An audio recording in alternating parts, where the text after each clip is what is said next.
jaajëfatee sama gars yi Mr Shake depuis Brooklyn, New York.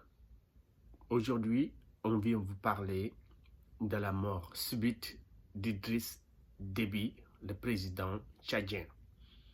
tey dama ñëw pour wax leen ne Idriss Déby président Tchad moo génn àdduna. léegi dañu bëgg a wax ban conséquence la ndara am ci Sahel, Mali, Sénégal, Niger, dëkk yi nga xam ne dafa am ay rebelles. Donc aujourd'hui, je veux faire une petite analyse sur les conséquences de la mort d'Idriss Déby, qui est un président tchadien, sur le front, au front. Donc je veux faire une petite analyse sur l'impact de cette mort et sur les circonstances un peu douteuses de cette mort. waaw li ma bëgg wax mooy ne gars yi il faut que ma wax en français ba pare wax en wolof parce que lii c'est un problème boo xam ne du problème Sénégal rek. dama bëgg ñu wax lan moo tax mu dee, nan la deewee, ak ndax dee bi da doon xeex ak ay rebelles ñu rey ko wala moom ci boppam dañ ko assassiné. Donc la question que certains commencent à se poser, c'est sur les circonstances de cette mort. On dit que Idriss Déby était au front et il est mort dans le champ sur le champ de bataille, c'est-à-dire un soldat, en général, un maréchal. Il y a des rebelles en provenance de Libye qui, depuis 9 jours ou 10 jours, sont entrés dans le territoire tchadien. Lui, en bon général, il a pensé qu'il devait diriger les troupes. Alors il s'est déplacé, il est allé là-bas. Mais malheureusement pour lui, il aurait reçu une balle à la poitrine, blessé au rein, évacué par hélicoptère. Il est mort, comme ça. Ça, c'est extrêmement grave parce que nous savons que le Tchad joue un rôle très important au niveau du Sahel contre les rebelles qui font des dégâts au Mali. Ils sont actifs au Niger, Burkina Faso, et d'aucuns pensent même qu'ils pourraient un jour arriver ici au Sénégal. Même en Côte d'Ivoire, il y a quelques troubles. Même aujourd'hui, j'ai entendu, j'ai vu sur les informations que l'armée ivoirienne a été attaquée. Quelles conséquences pour le président Macky Sall? waaw li ma wax nii ci tubaab dama ko bëgg wax rek ci wolof rapidement, ndax dañoo gis ku mel ne Guy Marius Sagna démb bu mu demee Walfadjri ñu laaj ko ci deewu Idriss Déby. moom nag mu wax ne nit ñi dañu war a fàttali seen bopp ne nguuru yàlla rek moo dul jeex, te loolu bu koy wax dafa mel ne Macky Sall lay waxal. gis nañ ni Afrique yëpp yi mi ngi changé, te yii dafay gën a jox opposition yi, daf leen di gën a jox doole, ndax Tchad kat ñëpp xam nañ ne dafa am ay soldats yu bëri yoo xam ne sax ñu ngi Mali sax, xam nga, di jàppale Maliens yi.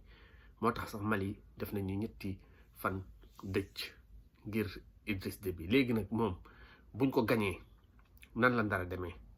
est-ce que xeex bi du gën a tar? est-ce que du tubaab yi nga xam ne ñoo koy jàppale du ñu dem ba affaire bi ëpp leen doole? léegi yëf yi ñëw Sénégal, Afrique de l'Ouest ak le Sahel jóge fi yàqu bu faw. Bon, je vais encore continuer en français pour dire tout simplement que au Tchad, c'est la désolation, c'est la panique, on peut dire, parce qu'il y a on peut penser qu'il y aurait peut-être une transition démocratique, mais non, on dirait que c'est une sorte de transition militaire avec le fils du président lui-même qui est à la tête. Mais ce fils-là ne me paraît pas de la trempe de son père. Il n'est pas aussi charismatique que son père. Donc je ne pense pas que ça va passer. Les rebelles disent qu'ils vont continuer sur la capitale. Donc ça peut être vraiment grave pour la sous-région, pour les présidents comme Macky Sall. je suis sûr que c'est une mauvaise nouvelle parce que lui-même, il a des problèmes ici au Sénégal. L'opposition est en train de l'acculer. Et la mort d'Idriss Déby n'est pas en elle-même un événement heureux pour l'opposition, mais c'est encore une autre arme, un autre argument pour dire à ces tyrans, vous avez beau être ici pendant 30 ans, un jour viendra où vous allez soit être renversé ou assassiné. Parce que là, on ne sait pas s'il a été assassiné par ses propres troupes. Mais même moi, je pense vraiment que la thèse de la mort au front, il aurait reçu une balle des rebelles. Moi, j'y crois parce que les rebelles eux-mêmes avaient déjà commencé à parler de ça, à diffuser l'information. Waaw donc lii nag li ñuy wax rek mooy ne Afrique daal ñëpp xam nañ ne day changer yàgg-yàgg tubaab yi nag ñoo fi nekk di jéem a jàppale Idriss Déby mais dañ doon hésité ndax ñu jàppale ko wala duñ ko jàppale waaye gis nga Macron fi muy hésité ci la rebelle yi jógee Libye te Libye dañ fay yore ay armes yu baax waaw moo tax nag ñu gagné les rebelles ont le soutien des Libyens, n'est-ce pas, qui leur ont fourni beaucoup d'armes très sophistiquées. Ils ont pu scorer cette victoire. C'est une victoire éclatante parce que quand même, éliminer le chef d'État, éliminer le maréchal, ça c'est un coup dur pour le Tchad.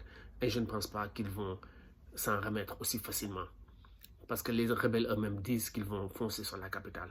Donc rebelles yi fi mu nekk dañ ne dañuy dem ci capitale ba bu ñu demee ci capitale bi nag foofu yëpp mën na tàkk Nigéria tàkk parce que Boko Haram dafay gën a am doole rebelles yi nekk Mali dañuy gën a am doole Sénégal bu fekkee ne Macky Sall dafa ne dafay def 3e mandat coow li mën na gën a am fi mu nekk nii kon ñun ñëpp dañoo war a tiit que ne xam ne Afrique moom yëf yi doon na waar trop moo tax nag ñu mel ne Macky Sall ñu leen di ñaax pour nous def le normal.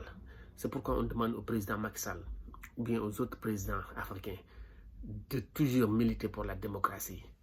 Parce que si nous ne le font pas, il y aura des situations comme ça, comme au Mozambique où on a vu des rebelles s'attaquer s'emparer d'une ville.